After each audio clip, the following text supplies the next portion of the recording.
What is currently happening, programs? Welcome to the Grid VR, where I'll be bringing you this week's news in virtual reality. It's Friday the 26th of January 2018, and all I can say this week is, go ahead, mech my day. We've got Vox Machinae blowing shit up, Tanks VR blowing shit up, Square Blocks just blowing shit up, fucking End Space, Cubism and Beat Saber blowing shit the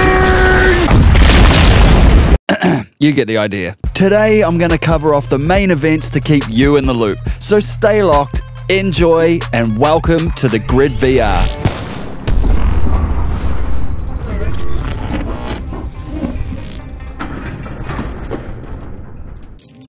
Space Bullet Studios are back with their DK2 famous mech combat simulator, Vox Machinae. Back in the Oculus dev kit days, this was regarded as one of the best feeling demos, full stop, and the best VR mech experience. And not just because it was pretty much the only one, next to the now abandoned Hawken project. Pilot a grinder from its detailed interior and feel the weight of the machine as you battle it out with up to 16 players, both on and offline, across a range of alien landscapes from the blast chamber to the serpent plains of Topaz, in an attempt to gain control of the planet's rich mineral resources. Choose between one of 5 customizable mechs, including the balanced catalyst, the heavy dredge unit, Gold Rush, the lighter and more agile hopper, and the drill mech.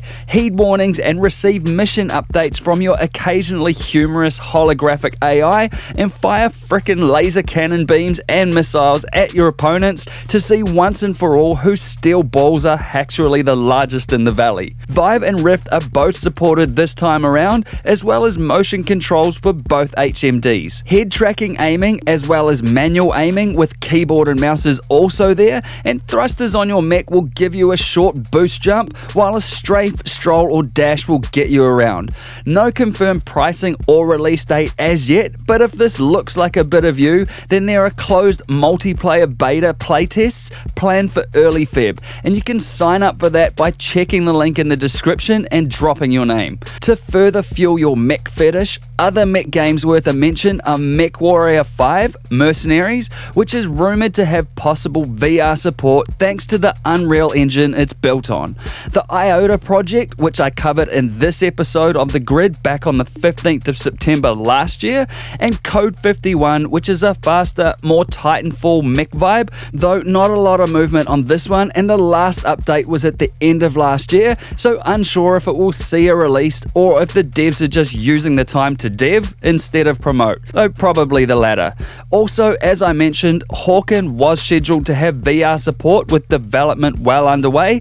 Sadly, due to major development issues, huge last minute changes and dodgy servers, it isn't going to invade our personal eye space anymore. Probably the most notable one to date though was Archangel, which was released in July of last year on the Rift, Vive and PSVR, and it's an on-rails mech shooter, though in the middle of this year we'll be getting an off-the-rails multiplayer mode.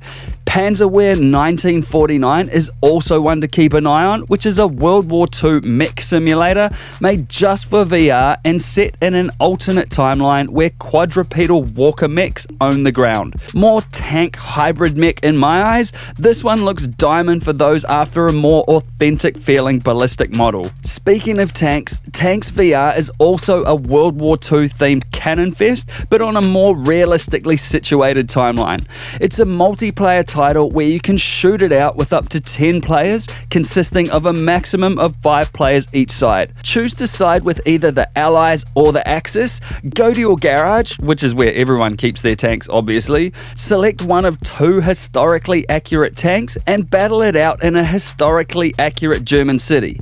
The dev has said he is open to adding multi-crew piloting of tanks, which is in my opinion a great idea, as teamwork with good friends has a certain level of satisfaction satisfaction to it that you sometimes can't get from shooting at those same friends, though that's satisfying as hell too. There is a roadmap up on the website which details upcoming features like more tanks and maps, an AI system to play against the computer, realistic armor penetration, more game modes, a progression system, and in-game voice chat. Listed as having Vive-only support at this stage, the early access is planned for Feb, and there's a link in the description if you want to add this one to your watch list. And briefly, Beat Saber is a rhythm-based VR game akin to Rock Band and its various other counterparts, but with more lightsabers. This can't possibly be shit. Slash your way through blocks to the beat in this impactful neon light show from the developer of Chameleon Run, the highly rated mobile game from 2016.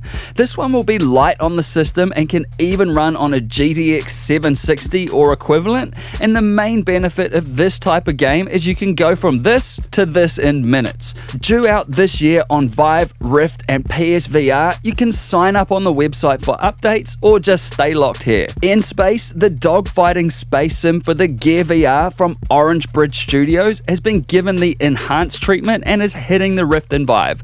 This is a seated single-player arcade shooter similar to Eve Valkyrie, but with a much stronger focus on story as you work your way through a campaign mode to control the Tartarus sector trade routes. Gamepads, motion controllers and HOTA setups are supported. Expect hectic pace and some mad pitching and yawing throughout In Space.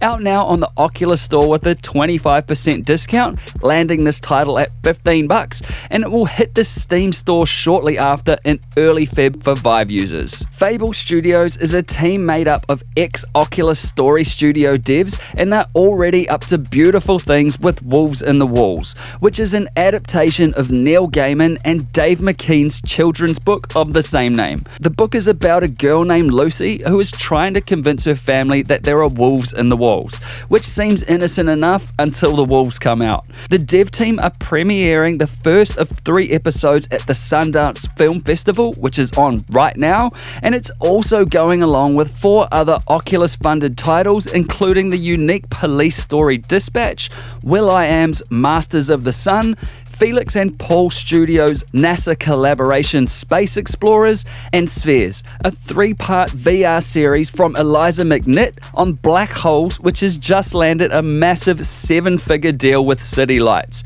You can find links in the description for all these titles, which are due out later in 2018, with the exception of Dispatch, which is up now on the Oculus Store for free, and is a story that follows a small-town police dispatcher on the worst night of his life. Enjoy. Subnautica, the widely covered deep-sea horror spectacle, is out of early access and on Steam now with a 10% discount.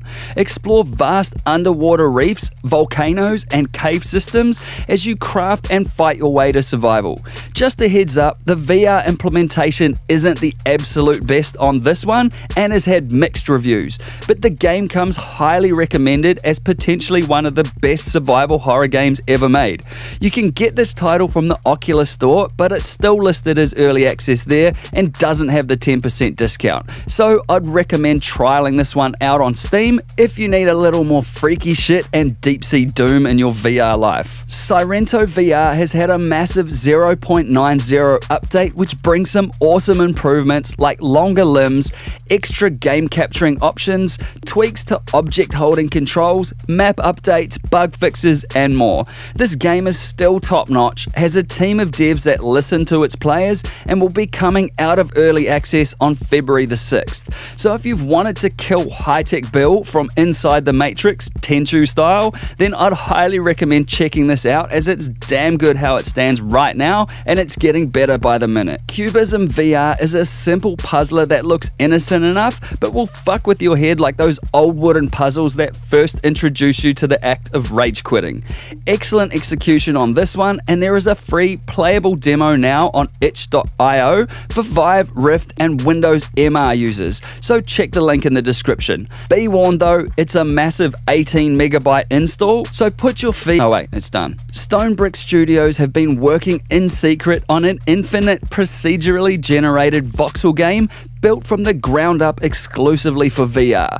Cyube or Cyube VR may be an unnecessarily confusing name to pronounce, but it looks like a decent native VR Minecraft with slick graphics and more realistically sized assets to craft within a VR world.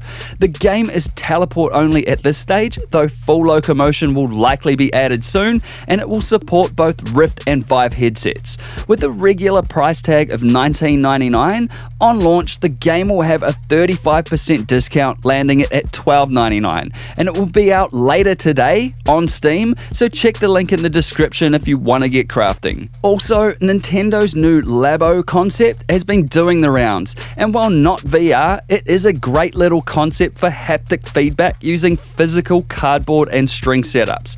I like it, and it's great to see Nintendo innovating in a space that borders on the interactive VR world. Oculus has launched a free developer-focused program called Start that will provide eligible dev teams with support along the lines of entry to events like Oculus Connect, free year-long Unity licenses, and access to free hardware like Oculus Rift, Go, and Santa Cruz when it becomes available. Contagion VR has been gaining popularity this week, and there is a free demo of the game up on Steam for Rift and Vive users that want to lay waste to sluggish zombies that don't really pose any major threat. Okay, no, yeah, they're actually quite threatening. Link in the description, check this one out for sure.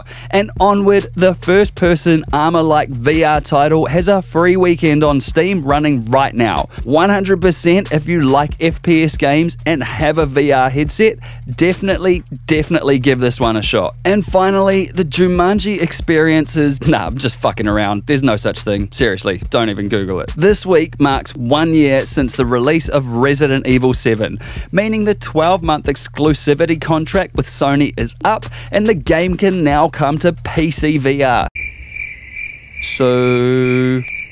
And that's this week on the Grid VR. If you have more you would like to add, then hit me up in the comments below and let's discuss. And if you like this video, then crush that like button, hit the EXO logo to subscribe if you wanna, and I'll see you in the next one. Peace!